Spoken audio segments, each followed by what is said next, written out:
Class 10th का chapter 7.2 कह रहा है त्रिभुज एबीसी का क्षेत्रफल बराबर होता है 1/2। अब यहाँ मोड का चिन्ह x1 into by two minus by three plus x2 into by three minus by one plus x3 into by one minus by two. त्रिभुज के शीर्ष हो यदि 0 0 यानी कि 0 0 हो और x1 और बाई वन तथा x2 बाई टू हो तो इसके लिए त्रिभुज का क्षेत्रफल लगाएंगे 1/2 और into mode x1 by two minus x2 by one होगा। यदि संरेख हो तो त्रिभुज का क्षेत्रफल बराबर यहाँ 0। ये जो क्षेत्रफल है इसी को हम 0 कर लेंगे। कह रहा है उस त्रिभुज का प्रश्न में देखेंगे उस त्रिभुज का क्षेत्रफल ज्ञात कीजिए जिसके शीर्ष के नियामक इतना दिया हो। यहाँ दिया हुआ 0 0, यहाँ दिया हुआ ये हो गया, बी हो गया, यहाँ से ए और बी, यहाँ से हो गया बी और ए। अब लगाएंगे यहाँ से ये त्रिभुज का क्षेत्रफल लगेगा तो यहाँ से देखेंगे लगाएंगे डायरेक्ट क्षेत्रफल बराबर 1/2 इंटू x1 तो यहाँ से x1 और बाई वन x2 और बाई टू का प्रयोग करेंगे तो यहाँ से हो गया a गुने ए और माइनस बी गुना बी। अब यहाँ जो होगा 1/2 इंटू ए स्क्वायर और माइनस में होगा बी स्क्वायर।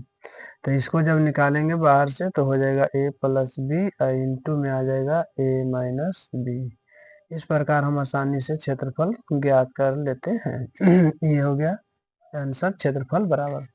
आगे दूसरा नंबर प्रश्न है k का मान ज्ञात कीजिए यदि बिंदु यदि बिंदु दिया हुआ है a b c, यहाँ दिया हुआ है 2 3, यहाँ दिया हुआ है 4 के और यहाँ दिया हुआ है 6, -3।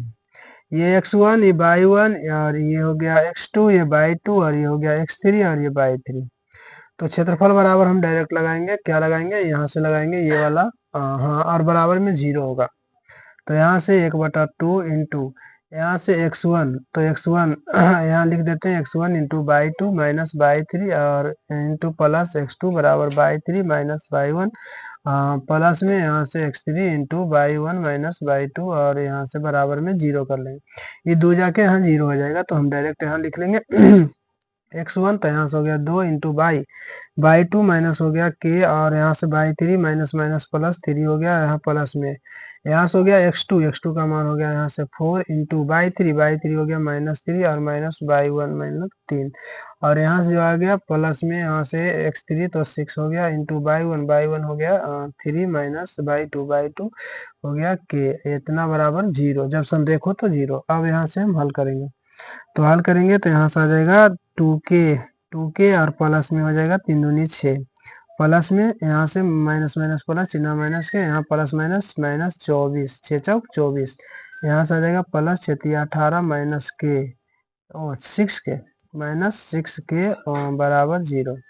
अब देखेंगे यहाँ इन दोनों को घटाएंगे तो -4 के हाँ और यहाँ से 24 में 24 यहाँ से खत्म हो गया तो यहाँ से सीधे बराबर आ गया 0 तो यहाँ आ गया 4 के बराबर 0 तो यहाँ से आ गया के बराबर 0/4 अर्थात 0 आंसर 0 होगा। आगे जानेंगे त्रिभुज का क्षेत्रफल ज्ञात कीजिए जिसका मूल बिंदु दिया हो 5 2 और -5 और -1 तथा 3 और 5 हो तो यहाँ से त्रिभुज का क्षेत्रफल डायरेक्ट लगाएंगे। क्षेत्रफल बराबर 1/2 मोड में होगा 2 और इंटू यहाँ से होगा x1 into by two minus by three into plus x2 into by three minus by one into plus में x3 into by one minus by two लगाएंगे डायरेक्ट हम।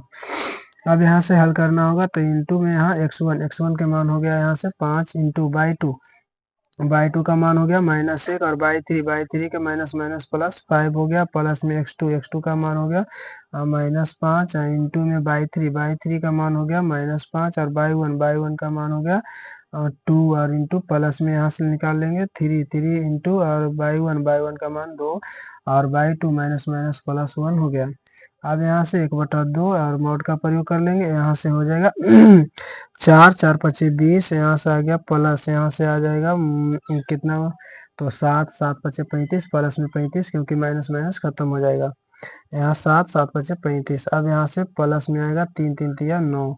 अब यहाँ से जोड़ेंगे तो हो जाएगा मोड 1/2 इंटू यहाँ जोड़ेंगे 9 5 14 बाकी 1 और 5 1 6। अब यहाँ से कट के आएगा 32 अर्थात आ गया 32 इकाई। इस प्रकार हम क्षेत्रफल को ज्ञात करते हैं।